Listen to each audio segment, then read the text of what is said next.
Hi guys! Today is Friday!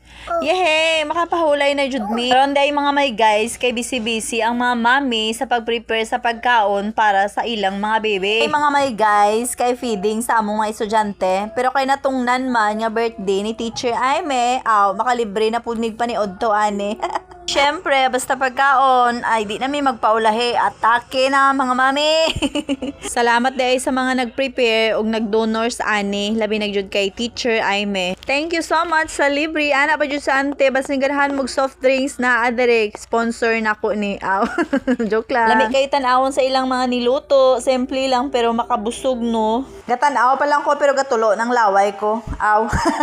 Lain na. Chard lang. Sa akong estudyante, di ko problema ani basta kaon ang istoryahan. Bisan pag dili na siya ni muhungitan, maningkamot na siya nga mabusog iyang tiyan. Liwat na siya sa iyang mama, di na siya magpalugi ba. Maulang to mga guys, oy. Thank you, salamat sa inyo. Bye everyone.